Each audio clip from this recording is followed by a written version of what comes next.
बाद पहाड़ों से होते हुए करीब 250 किलोमीटर का सफर तय करते हुए गंगा जी जब समतल धरती पर पहुंचती हैं तो वो हरिद्वार ही है। अब यहां से जुड़ी आस्था आप समझ सकते हैं। सभी बांधों को तोड़ते हुए, बंधनों को तोड़ते हुए अविरल गंगा। लेकिन आज सबसे बड़ा संकट इसी बात पर है कि कैसे अविरल रहे गंगा। लक्ष्मी करमूले सरस्वती करमध्ये तु गोविन्दः प्रभाते कर दर्शनम्।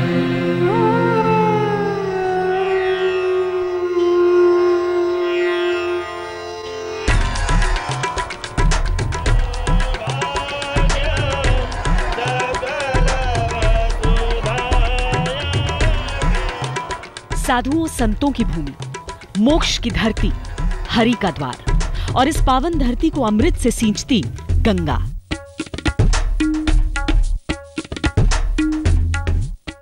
कानपुर से लेकर के और गंगा सागर तक किस तरह से माने आचमन करना तो बहुत दूर की बात है, स्नान करने से भी बीमारियां हो सकती है। लोक जागृति बहुत जरूरी है, समाज की भागीदारी बहुत जरूरी है।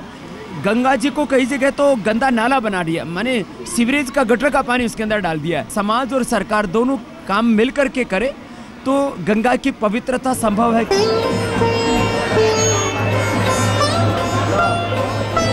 मान्यता है कि वैदिक काल में शिव और विष्णु के पांव यहाँ पड़े थे। मान्यता है कि समुद्र मंथन से निकले अमृत को लेकर जाते कलश से एक बूंद यहाँ गिरी थी। मान्यता है कि मोक्ष प्राप्ति के 4 नगरों में से एक है हरिद्वार।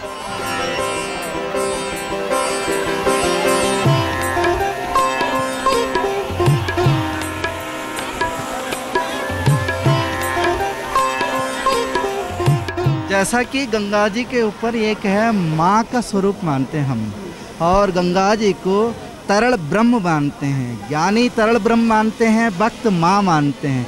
जैसे माँ के गोद में भक्त जाता है उसी प्रकार जो गंगा जी को मानता है, जो हिंदुस्तान में जीता है, हिंदुस्तान में जन्म लिया है, वो व्यक्ति इस प्रकार जाता है जैसा कि माँ के गोद में जाए। वो जो परमानंद यहाँ जो गंगा जी में जाने के बाद में उसको एहसास होता है, जो महसूस होता है, और कहीं कभी नहीं हो पाता। वो एक एहसास को पाने के लिए बार बार खींचे आ जाता है। अभी तक हम जितने भी शहरों से होकर आए, कहीं भी हरिद्वार जैसा जन सैलाब देखने को नहीं मिला। धूप से जलते घाट पर नंगे पांव चलकर मोक्ष की बस एक डुबकी लगाने को आतुर लोग। श्रद्धा के हिसाब से किसी के लिए हरिद्वार, किसी के लिए हरिद्वार, लेकिन इस शहर का प्राचीनतम नाम गंगा द्वार ही रहा। यहाँ पर जो प्राचीन गंगा मंदिर स्थापित है, ये उसी का गवाह है। लेकिन एक बात है गंगा में श्रद्धा रखना, एक बात है गंगा की पूजा करना ताकि वो आपके पाप धो दे, दूसरी बात है गंगा को पूजनीय मानना और गंगा का ख्याल रखना। यूं तो गंगा के जल में शुद्धिकरण की अभूतपूर्व शक्ति है, लेकिन टनों टन अशुद्धि घुल घुल कर कई आशंकाएं सबको सता रही हैं। स्वामी जी, जब हरिद्वार में आती हैं गंगा जी, तब यहाँ पर आकर शांत हो जाती हैं। पहाड़ों का जो आवेग रहता है, जो गति रहती है, वो यहाँ पर शांत हो जाता है सप्तऋषि की भूमि पर जब आती हैं। लेकिन इसके साथ ही क्या दिक्कतें आ जाती हैं? किस तरीके से प्रदूषण की शुरुआत भी यहीं से हो जाती है हरिद्वार से? नहीं, प्रदूषण की सच में शुरुआत होती है और मैंने तो अपने आँखों से देखा है।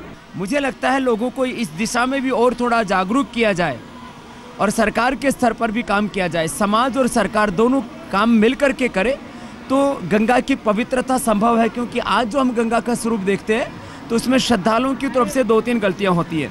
एक तो बहुत से लोग अपने स्नान करते हैं और कपड़े इसी में छोड़ देते हैं गंगा जी में। घर की साल भर की पूजा की जो सामग्री वो यहाँ जमा करके लाते हैं और गंगा जी में छोड़ देते हैं। गंगा जी गंदगी उसमें अर्पित करने के लिए नहीं है। फिर कुछ लोग यहाँ स्नान करते इसमें साबुन और शैम्पू भी लगा लेते हैं। कानपुर से लेकर के और गंगा सागर तक किस तरह से माने आचमन करना तो बहुत दूर की बात है, स्नान करने से भी बीमारियां हो सकती है। यदि इस स्थिति में गंगा जी को पहुंचाने के लिए हम सामूहिक रूप से मैं कहूँगा जिम्मेदार हैं, कुछ ना कुछ तो करना पड़ेगा।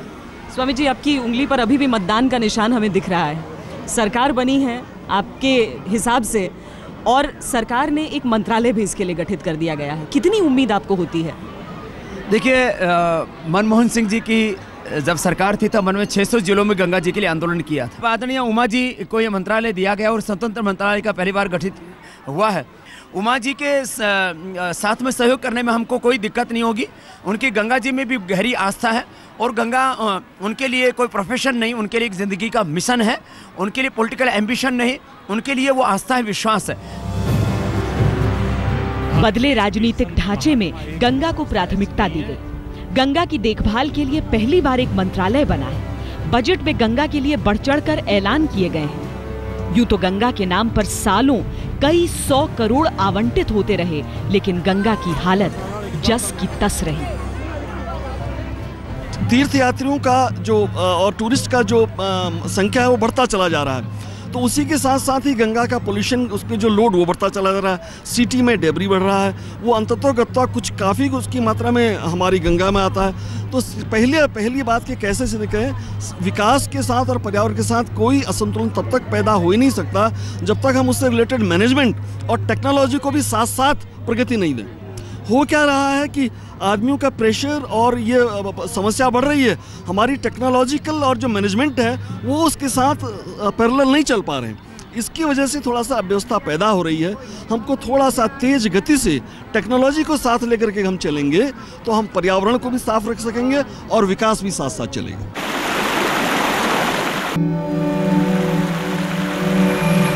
इस दफा जो घोषणाएं हुई हैं उनका स्वरूप कुछ अलग है, पर हरिद्वार में लोग गंगा के लिए सरकारों पर निर्भर नहीं रहते।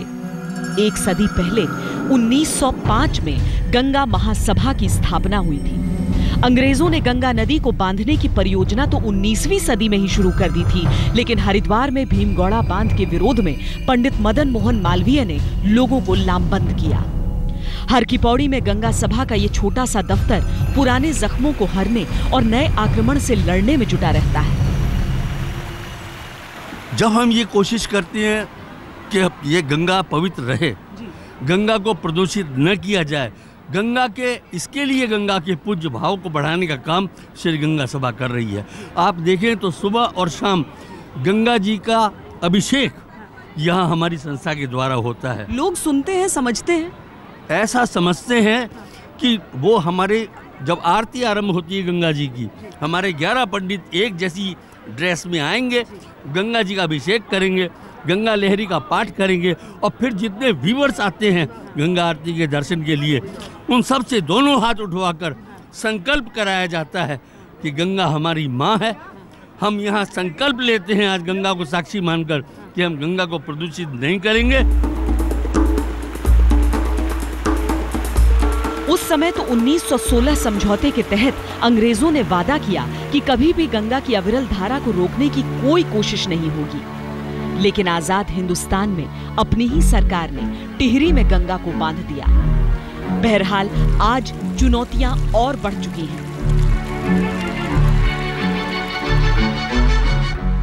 जो पिछले साल केदारनाथ में आपदा आई, उसके बाद सुप्रीम कोर्ट ने एक एक्सपर्ट कमेटी कॉन्स्टिट्यूट की थी। उस कमेटी की रिपोर्ट अभी अप्रैल में सुप्रीम कोर्ट में फाइल हुई है।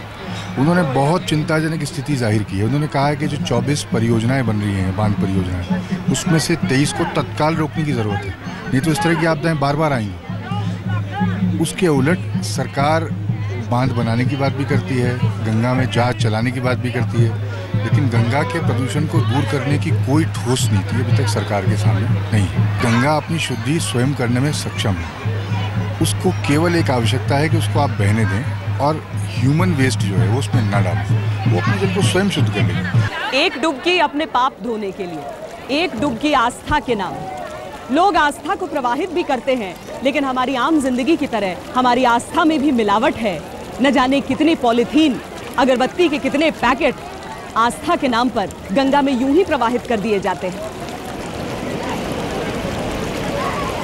यूं तो भक्तों द्वारा नदी में प्रवाहित कचरे की भूमिका प्रदूषण में चंद प्रतिशत ही है, लेकिन फिर भी ऐसा न करने का संकल्प जरूरी है। यहाँ तो प्रवाहित एक तरह से फूल जो कर रहे हैं और ये गंदगी भी फैला रहे हैं यहाँ पर, जो ये गलत है।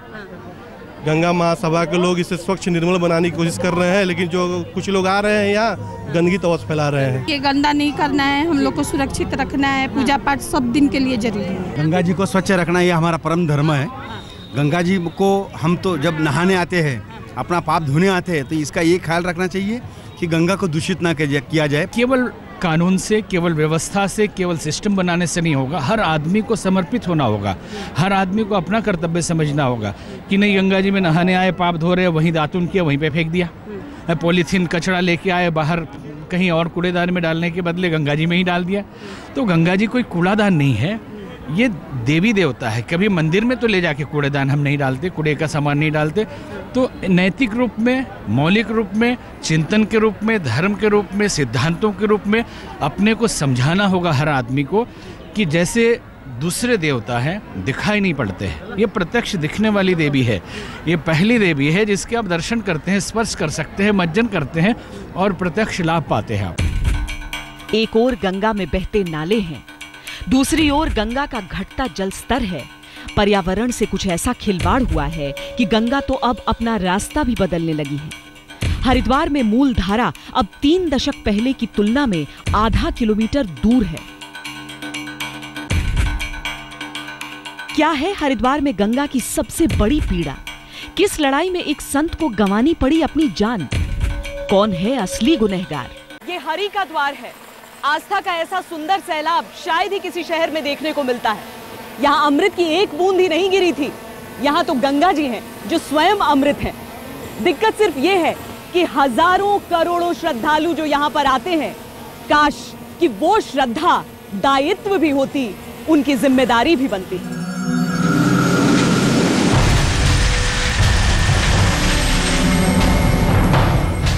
हरिद्वार में बड़े पैमाने पर रेत खनन और स्टोन क्रशिंग की जाती है। उत्तराखंड में गंगा के तल में चलने वाले 141 ऐसे स्टोन क्रशर्स हैं, जिनमें से 41 हरिद्वार में ही हैं। इसके खिलाफ आंदोलन की शक्ल में भी आवाजें उठती रहीं और कानूनी लड़ाइयां भी लड़ी गईं।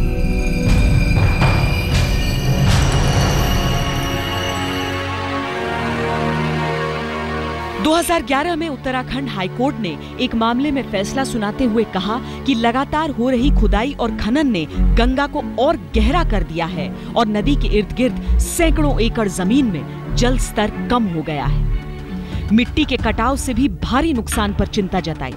गंगा के तेज बहाव से तटीय इमारतों पर खतरा बढ़ने की आशंका भी जताई। गंगा बचाओ की ऐसी ही एक लड़ाई लड़ रहे थे मातृ सदन आश्रम के स्वामी निगमानंद। हमारे समाज के कई चेहरे हैं। एक वो चेहरा जो राजनीतिक अनशन के हर घंटे को, हर दिन को ध्यान से गिनता है। एक वो चेहरा जो पर्यावरण के लिए कुर्बान हुए शख्स को भी भुला देता है। हम स्वामी निगमानंद की समाधि पर इस वक्त हैं। 114 दिन तक अनशन पर थे ताकि गंगा मां को बचाया जा सके। प्राण अपने त्याग दिए। आज यहाँ पर अखंड ज्योति प्रज्वलित है ताकि हम सब के दिल में वो ज्वाला जले और हम मां गंगा के लिए कुछ करें। यही हरिद्वार में उनका अनशन था। यही इसी राज्य में उन्होंने अपने प्राण त्याग दिए।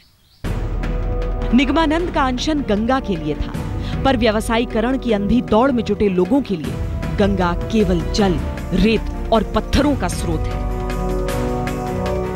जब तक मनुष्य को धन के प्रति लिप्सा है, ये तथाकथित विकास की जो नींव डाल रहे हैं, तब तक और गंगा से विकास चाहते हैं, तब तक हमें कोई उम्मीद नहीं है कि ये चाहेंगे। यदि ये करना चाहते हैं, पहली बात कि जितने भी डैम गंगा पर प्रपोज्ड हैं सबको कैंसिल करें।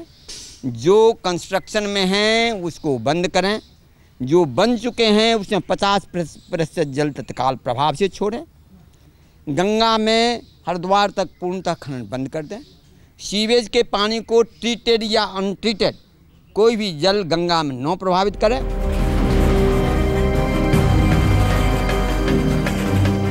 हर ओर से दबाव के बाद अवैध खनन चांदी, धोबी और जगदीपुर घाट पर तो बंद कर दिया गया, पर मिस्सारपुर और अजीतपुर में धड़ल्ले से जारी रहा। हरिद्वार में लोगों की आस्था गहरी है। गंगा से लोगों का जुड़ाव भी गहरा है, पर समतल भूमि पर बहती गंगा का दर्द हरिद्वार में दूर करने के लिए इस तरह के अवैध खनन पर मजबूती से लगाम लगानी होगी। अतिक्रमण पर कार्रवाई के लिए प्रशासन को चुस्त होना होगा। साथ ही गंगा सफाई के लिए लोगों को और जागरूक करने की जरूरत है। सूचित किए जाने के बावजूद गंदगी फैलाने पर कड़ी सजा के प्रावधान जरूरी है। यहाँ गंगा जी की धार देखिए, गंगा माँ का प्रवाह देखिए। इसी प्रवाह के साथ बहते हुए हमें भी आगे जाना है अगले पड़ाव की ओर। आप भी हमारे साथ जुड़िएगा जरूर, क्योंकि माँ की ओर दायित्व थोड़ा थोड़ा हम सबका होता है।